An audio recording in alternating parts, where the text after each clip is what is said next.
공동체 성경 통독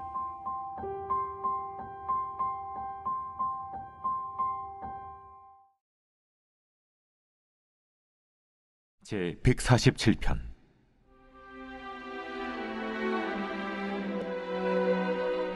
할렐루야. 우리 하나님을 찬양하는 일이 선함이요 찬송하는 일이 아름답고 마땅하도다. 여호와께서 예루살렘을 세우시며 이스라엘의 흩어진 자들을 모으시며 상심한 자들을 고치시며 그들의 상처를 싸매시는도다.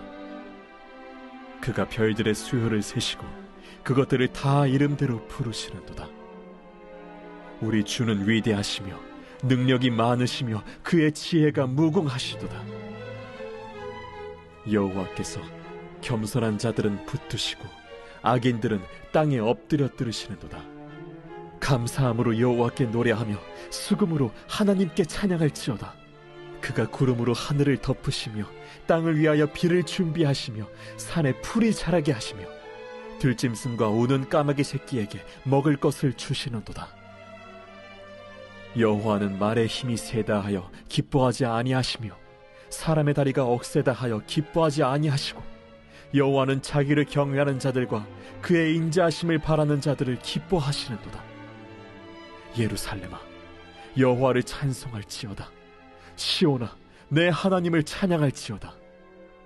그가 내 문빗장을 견고히 하시고 내 가운데에 있는 너의 자녀들에게 복을 주셨으며 내 경내를 평안하게 하시고 아름다운 밀로 너를 배불리시며 그의 명령을 땅에 보내시니 그의 말씀이 속히 달리는도다.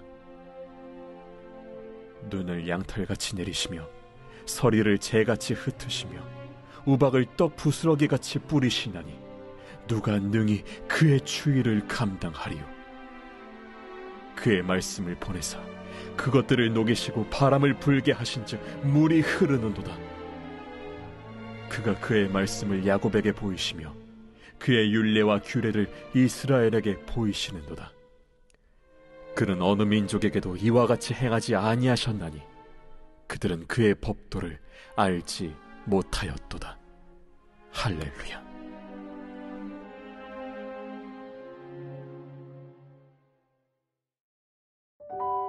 역대상 23장과 24장이 여호와의 전에서 사물을 살피는 레위인들을 언급하고 있다면 25장은 다윗이 레위인들 중에 찬송 맡은 자들을 구별해 섬기게 한 것을 언급합니다. 찬송 맡은 자들은 먼저 아삽과 헤만과 여두둔의 세 가족들로 구분되며 이들의 아들들을 책임자로 해서 24반차로 나누었습니다. 이것은 24장에 있는 제사장들의 조직과 동일한데 제비 뽑는 의식에 의해 찬송하는 자들이 책임자와 11명의 찬송하는 자들로 구성되었습니다. 이는 성전에서 이루어지는 찬양하는 자들의 활동에 일정한 질서가 있다는 사실을 말해주는 것이었습니다. 26장에서는 성전 문지기들의 배치를 보여줍니다.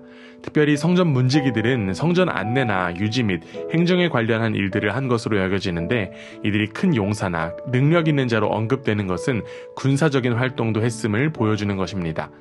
또한 20절에서부터 32절에는 성전과 관련해 다른 일들을 하는 레위인들을 언급합니다. 먼저 레위 자손 중에 성전 곡간을 맡은 자와 유사와 재판관들이 소개되고 29절에서부터 32절은 여호와의 모든 일과 왕의 일을 하는 용사들을 소개합니다.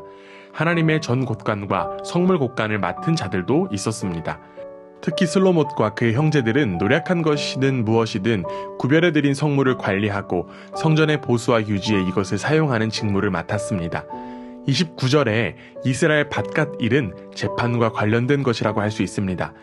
30절에서부터 32절에서는 헤브론 자손들이 행하는 여호와의 모든 일과 왕의 일은 성전세 및 국세와 관련된 것이라고 할 수 있습니다. 이렇게 용사들이 하나님의 모든 일과 왕의 일을 행한다는 반복적인 표현은 왕을 위한 군사적인 일과 하나님을 위한 신앙적인 일이 긴밀히 연결되어 있음을 보여줍니다. 27장에서는 군사와 행정에 관련된 사람들의 조직을 보여줍니다. 이 조직은 성전 준비와 직접적으로 관련된 레위인들과 제사장의 조직과는 아무런 상관없는 것이 아니었습니다.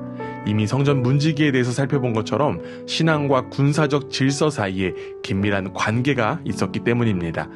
다윗이 성전 건축과 관련해 모집한 이스라엘의 지도자 중에 레위인들과 제사장들뿐만 아니라 모든 방백들이 들어있는 것은 성전 준비에서 이들의 상호 긴밀성을 입증합니다.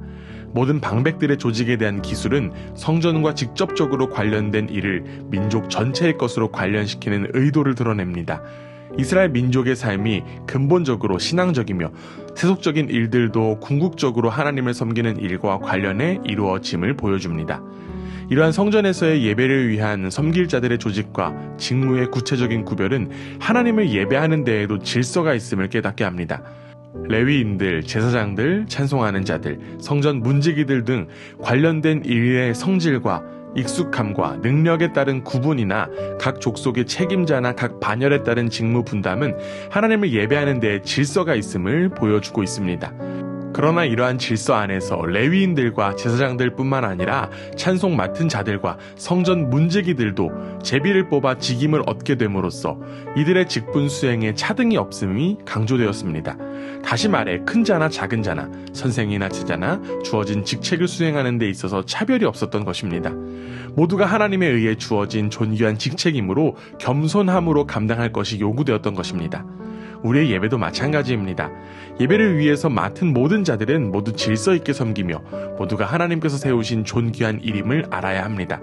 우리에게 허락된 예배의 중요성을 깨닫고 하나님께서 세우신 예배자로서 온전히 세워지는 복된 우리 모두가 되기를 주님의 이름으로 간절히 원합니다. 제25장 다윗이 군대 지휘관들과 더불어 아삽과 헤만과 여두둔의 자손 중에서 구별하여 섬기게 하되 수금과 비파와 재금을 잡아 신령한 노래를 하게 하였으니 그 직무대로 일하는 자의 수효는 이러하니라.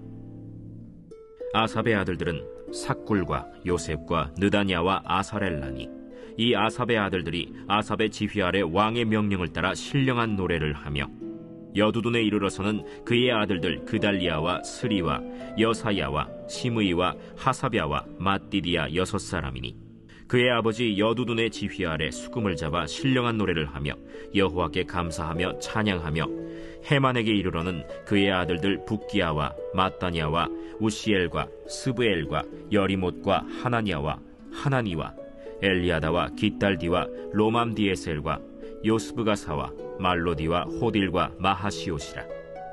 이는 다 헤만의 아들들이니 나팔을 부는 자들이며 헤만은 하나님의 말씀을 가진 왕의 선견자라. 하나님이 헤만에게 14아들과 3딸을 주셨더라.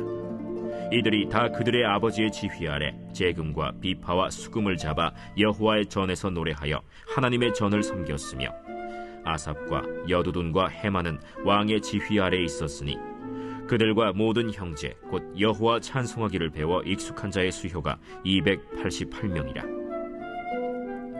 이 무리에 큰 자나 작은 자나 스승이나 제자를 막론하고 다같이 제비 뽑아 직임을 얻었으니 첫째로 제비 뽑힌 자는 아삽의 아들 중 요셉이요 둘째는 그달리아이니 그와 그의 형제들과 아들들 12명이요 셋째는 삭굴이니 그의 아들들과 형제들과 12명이요 넷째는 이스리이니 그의 아들들과 형제들과 12명이요 다섯째는 느다냐니 그의 아들들과 형제들과 12명이요 여섯째는 붓기야니 그의 아들들과 형제들과 12명이요 일곱째는 여사렐라니 그의 아들들과 형제들과 12명이요 여덟째는 여사야니 그의 아들들과 형제들과 12명이요 아홉째는 마따냐니 그의 아들들과 형제들과 12명이요 열째는 시므이니 그의 아들들과 형제들과 12명이요 11째는 아사렐이니 그의 아들들과 형제들과 12명이요 12째는 하사비아니 그의 아들들과 형제들과 12명이요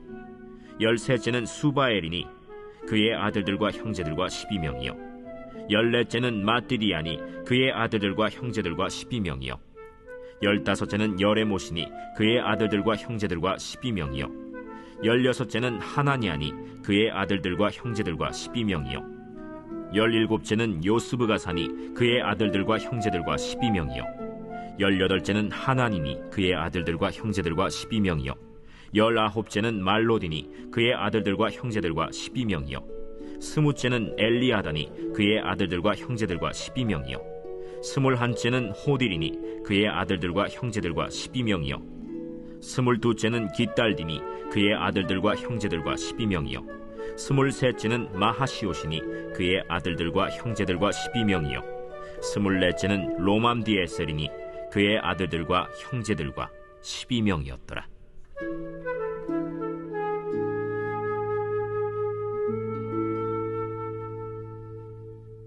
제26장.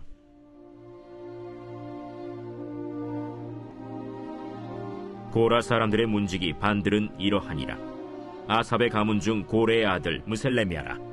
무셀레미아의 아들들인 맏아들 스가랴와 둘째 여디아엘과 셋째 스바디아와 넷째 야드니엘과 다섯째 엘람과 여섯째 여호하난과 일곱째 엘여호에네이며 오벳에돔의 아들들은 맏아들 스마야와 둘째 여호사밧과 셋째 요아와 넷째 사갈과 다섯째 느다넬과 여섯째 암미엘과 일곱째 이사갈과 여덟째 브울레데이니 이는 하나님이 오벳에돔에게 복을 주셨습니다. 그의 아들 스마야도 두 아들을 낳았으니 그들이 조상의 가문을 다스리는 자요 큰 용사라. 스마야의 아들들은 오드니와 르바엘과 오벳과 엘사밧이며 엘사밧의 형제 엘리후와 스마기야는 능력이 있는 자이니 이는 다 오벳에돔의 자손이라. 그들과 그의 아들들과 그의 형제들은 다 능력이 있어 그 직무를 잘하는 자이니 오벳에돔에게서 난 자가 62명이며 또 무셀레미아의 아들과 형제 18명은 능력이 있는 자라. 므라리 자손 중 호사에게도 아들들이 있으니 그의 장자는 시므리라. 시므리는 본래 맏아들이 아니나 그의 아버지가 장자로 삼았고 둘째는 힐기야요 셋째는 드발리야요 넷째는 스가랴이니 호사의 아들들과 형제들이 13명이더라. 이상은 다 문지기의 반장으로서 그 형제처럼 직임을 얻어 여호와의 성전에서 섬기는 자들이라. 각 문을 지키기 위하여 그의 조상의 가문을 따라 대소를 막론하고 다 제비 뽑혔으니 셀레미아는 동쪽을 뽑았고 그의 아들 스가랴는 명철한 모사라.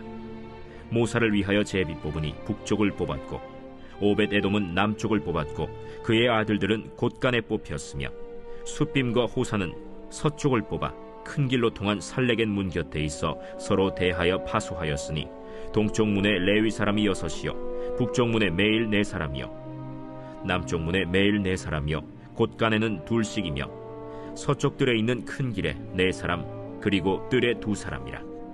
고라와 므라리 자손의 문지기의 직책은 이러하였더라.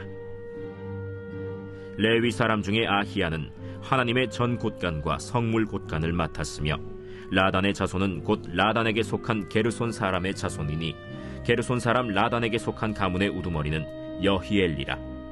여히엘리의 아들들은 스담과 그의 아우 요엘이니 여호와의 성전 곳간을 맡았고 아므람 자손과 이스할 자손과 헤브론 자손과 우시엘 자손 중에 모세의 아들 게르솜의 자손 스부엘은 곳간을 맡았고 그의 형제 곧 엘리에셀에게서 난 자는 그의 아들 르하비아와 그의 아들 여사야와 그의 아들 요람과 그의 아들 시그리와 그의 아들 슬로못이라. 이 슬로못과 그의 형제는 성물의 모든 곳간을 맡았으니 곧 다윗 왕과 가문의 우두머리와 천부장과 백부장과 군대의 모든 지휘관이 구별하여 드린 성물이라. 그들이 싸울 때 노력하여 얻은 물건 중에서 구별하여 드려 여호와의 성전을 개수한 일과 선견자 사무엘과 기스의 아들 사울과 넬의 아들 아브넬과 스루야의 아들 요압이 무엇이든지 구별하여 드린 성물은 다 슬로못과 그의 형제의 지휘를 받았더라. 이스할 자손 중에 그나냐와 그의 아들들은 성전 밖에서 이스라엘의 일을 다스리는 관원과 재판관이 되었고 헤브론 자손 중에 하사랴와 그의 동족 용사 1700명은 요단 서쪽에서 이스라엘을 주관하여 여호와의 모든 일과 왕을 섬기는 직임을 맡았으며 헤브론 자손 중에서는 여리야가 그의 족부와 종족대로 헤브론 자손의 우두머리가 되었더라. 다윗이 왕 위에 있은 지 40년에 길르앗 야셀에서 그들 중에 구하여 큰 용사를 얻었으니 그의 형제 중 2700명이 다 용사요 가문의 우두머리라. 다윗 왕이 그들로 르우벤과 갓과 므낫세 반지파를 주관하여 하나님의 모든 일과 왕의 일을 다스리게 하였더라. 제27장.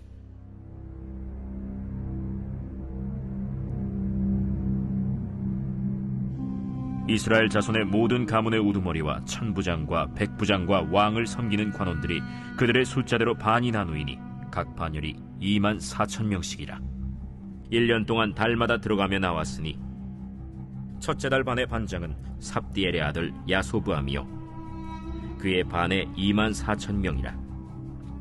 그는 베레스의 자손으로서 첫째 달 반의 모든 지휘관의 우두머리가 되었고, 둘째 달 반의 반장은 아화 사람 도데요 또 미글롯이 그의 반의 주장이 되었으니 그의 반에 24,000명이요 셋째 달 군대의 셋째 지휘관은 대제사장 여호야다의 아들 브나야요 그의 반에 24,000명이라.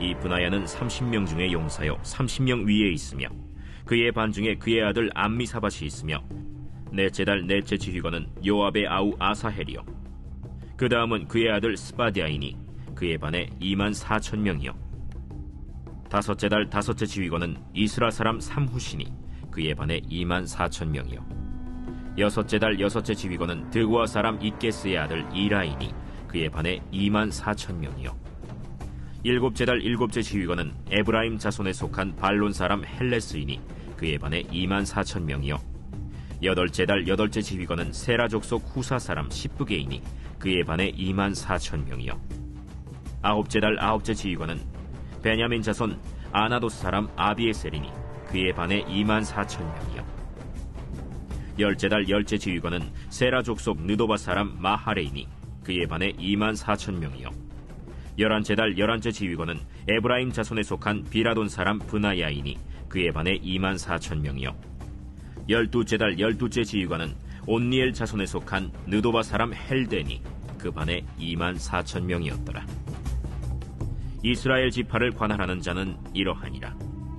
르우벤 사람의 지도자는 시그리의 아들 엘리에셀이요 시므온 사람의 지도자는 마가의 아들 스바디아요 레위 사람의 지도자는 그무엘의 아들 하사비아요 아론 자손의 지도자는 사독이요 유다의 지도자는 다윗의 형 엘리후요 이사갈의 지도자는 미가엘의 아들 오므리요 스불론의 지도자는 오바댜의 아들 이스마야요 납달리의 지도자는 아스리엘의 아들 여레모시요 에브라임 자손의 지도자는 아사시아의 아들 호세아요 므낫세 반지파의 지도자는 브다야의 아들 요엘이요 길르앗에 있는 므낫세 반지파의 지도자는 스가랴의 아들 이또요 베냐민의 지도자는 아브넬의 아들 야시엘이요 다는 여로함의 아들 아사렐이니 이들은 이스라엘 지파의 지휘관이었더라. 이스라엘 사람의 20세 이하의 수효는 다윗이 조사하지 아니하였으니 이는 여호와께서 전에 말씀하시기를 이스라엘 사람을 하늘의 별같이 많게 하리라 하셨습니다. 스루야의 아들 요압이 조사하기를 시작하고 끝내지도 못해서 그 일로 말미암아 진노가 이스라엘에게 임한지라. 그 수효를 다윗 왕의 역대 지략에 기록하지 아니하였더라. 아디엘의 아들 아스마웻은 왕의 곳간을 맡았고 우시아의 아들 요나단은 밭과 성읍과 마을과 망대의 곳간을 맡았고 글룹의 아들 에스리는 밭가는 농민을 거느렸고 라마 사람 시므이는 포도원을 맡았고 스밤 사람 삽디는 포도원의 소산 포도주 곳간을 맡았고 게델 사람 바알 하나는 형야의 감람나무와 뽕나무를 맡았고 요아스는 기름 곳간을 맡았고 사론 사람 시드레는 사론에서 먹이는 솥대를 맡았고 아들레의 아들 사밧은 골짜기에 있는 솥대를 맡았고 이스마엘 사람 오빌은 낙타를 맡았고 메로노 사람 예드야는 나귀를 맡았고 하갈 사람 야시스는 양떼를 맡았으니 다윗 왕의 재산을 맡은 자들이 이러하였더라. 다윗의 숙부 요나단은 지혜가 있어서 모사가 되며 서기관도 되었고 학모니의 아들 여히엘은 왕자들의 수종자가 되었고 아히도벨은 왕의 모사가 되었고 아렉 사람 후세는 왕의 벗이 되었고 브나야의 아들 여호야다와 아비아달은 아히도벨의 뒤를 이었고 요압은 왕의 군대 지휘관이 되었더라.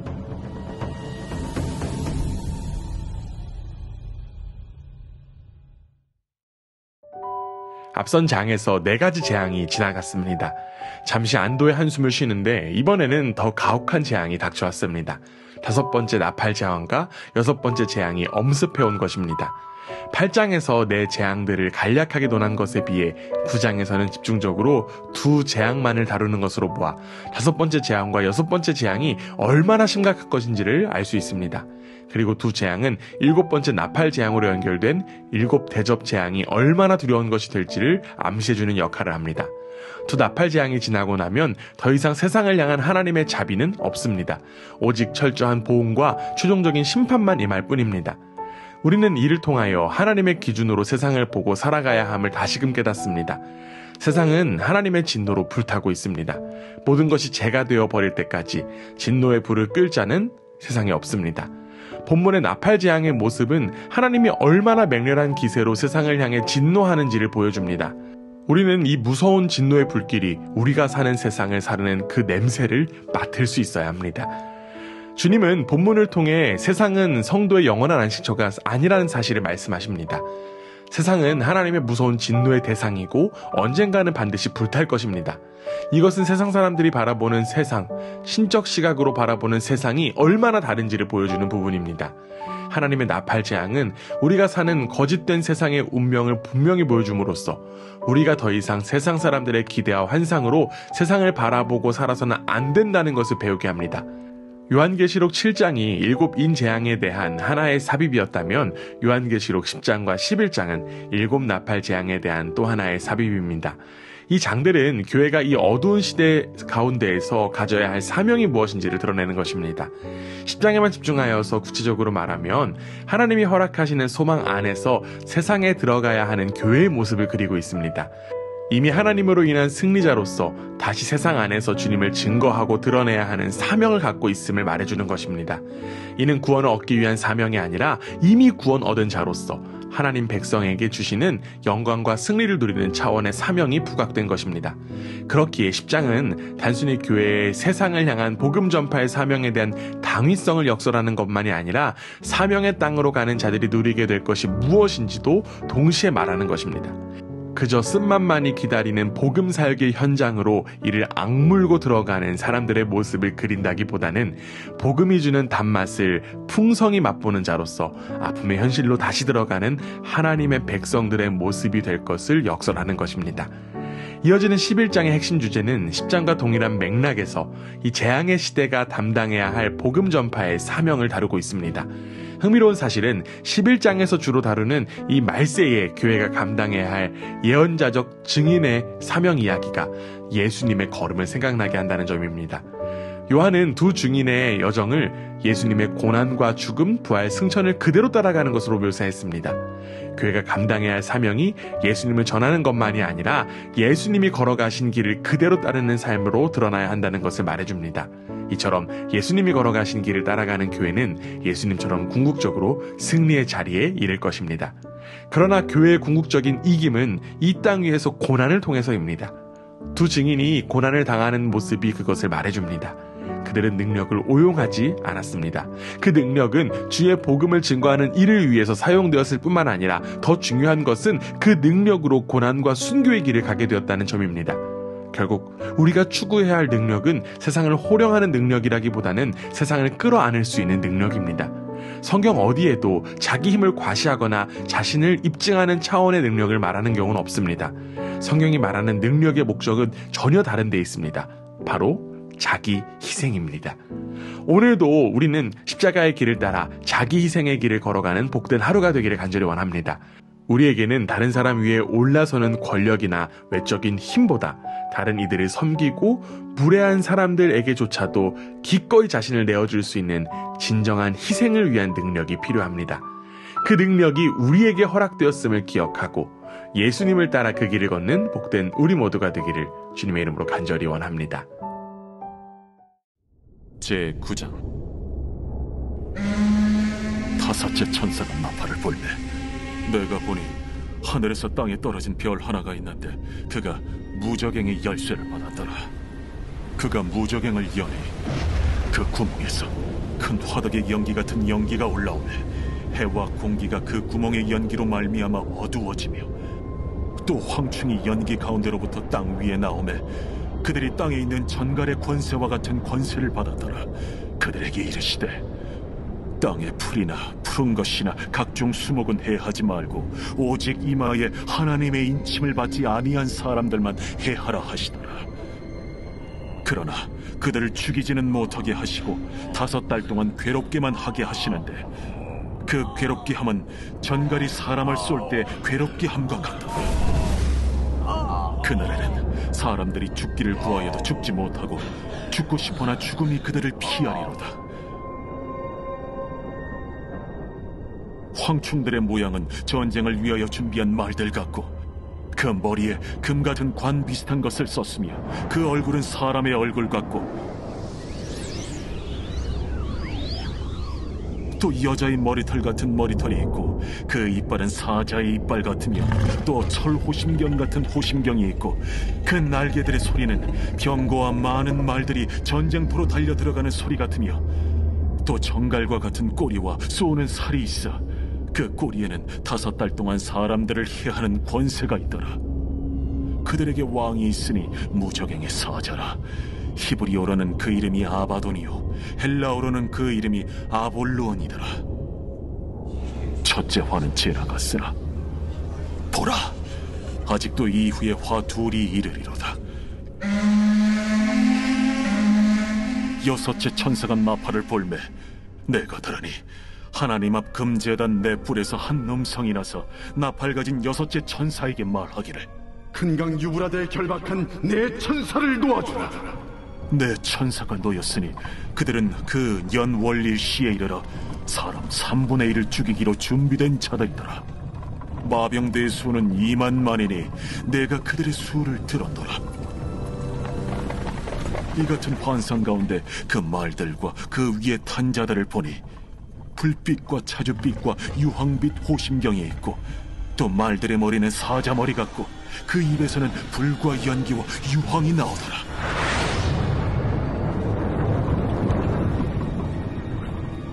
이 세 재앙 곧 자기들의 입에서 나오는 불과 연기와 유황으로 말미암아 사람 3분의 1이 죽임을 당하니라. 이 말들의 힘은 입과 꼬리에 있으니 꼬리는 뱀 같고 또 꼬리에 머리가 있어 이것으로 해하더라.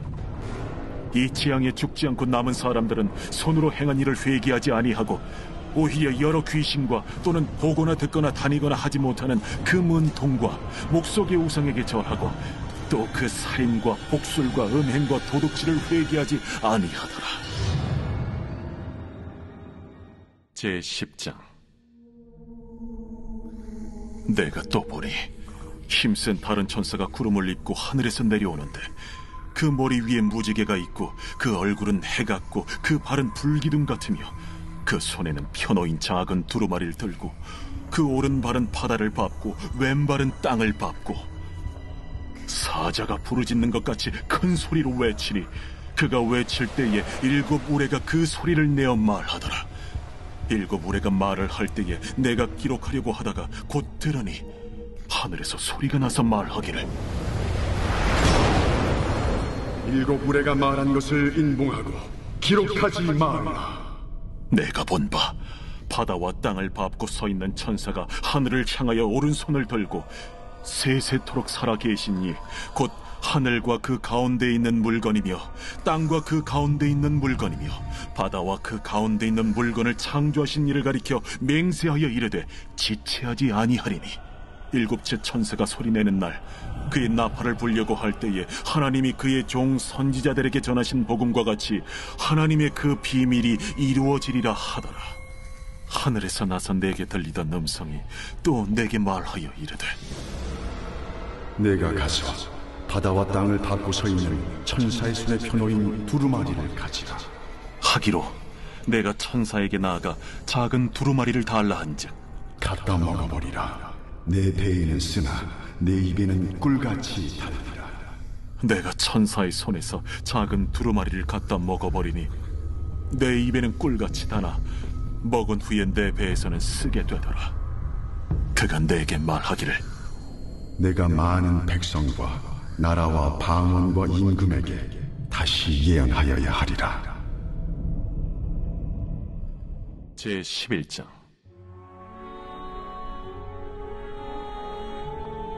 또 내게 지팡이 같은 갈대를 주며 말하기를 일어나서 하나님의 성전과 제단과 그 안에서 경배하는 자들을 측량하되 성전 바깥 마당은 측량하지 말고 그냥 두라.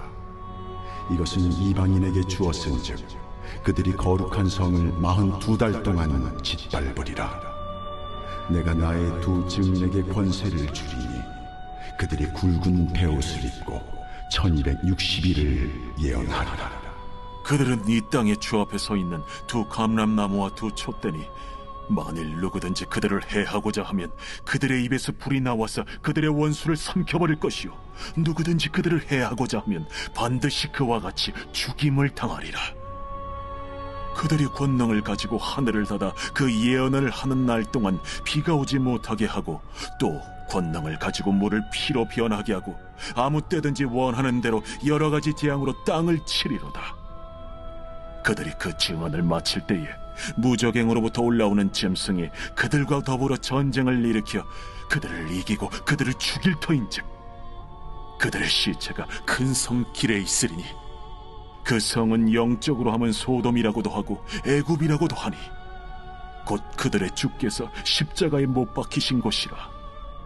백성들과 족속과 방언과 나라 중에서 사람들이 그 시체를 사흘 반 동안을 보며 무덤에 장사하지 못하게 하리로다. 이 두 선지자가 땅에 사는 자들을 괴롭게 한 고로 땅에 사는 자들이 그들의 죽음을 즐거워하고 기뻐하여 서로 예물을 보내리라 하더라.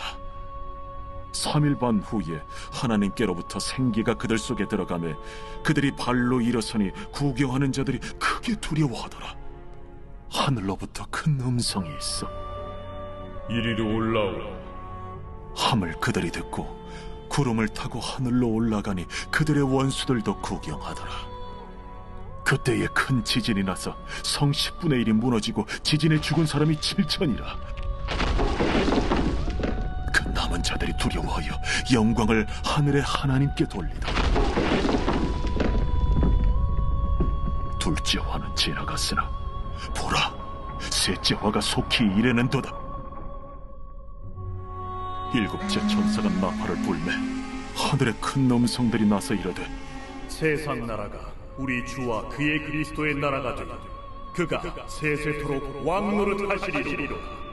하나님 앞에서 자기 보좌에 앉아있던 24장로가 엎드려 얼굴을 땅에 대고 하나님께 경배하여 감사하옵나니 옛적에도 계셨고 지금도 계신 주 하나님 곧 전능하신 이여 친히 큰 권능을 잡으시고 왕노릇하시도다.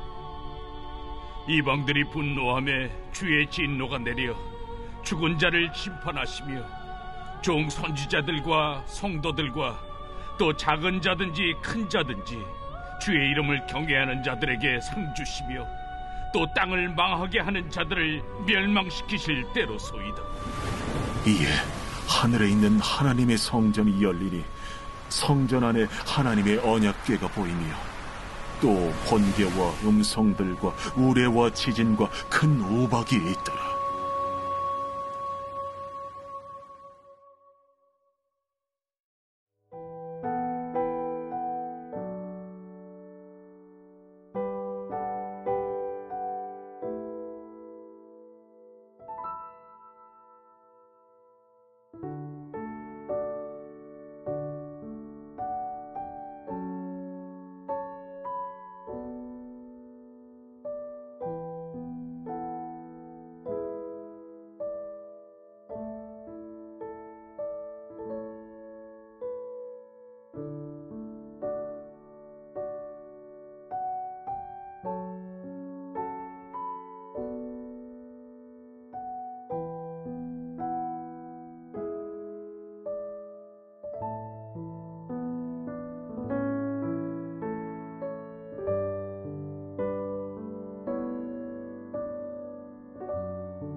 제 148편. 할렐루야. 하늘에서 여호와를 찬양하며 높은 데서 그를 찬양할지어다. 그의 모든 천사여 찬양하며 모든 군대여 그를 찬양할지어다.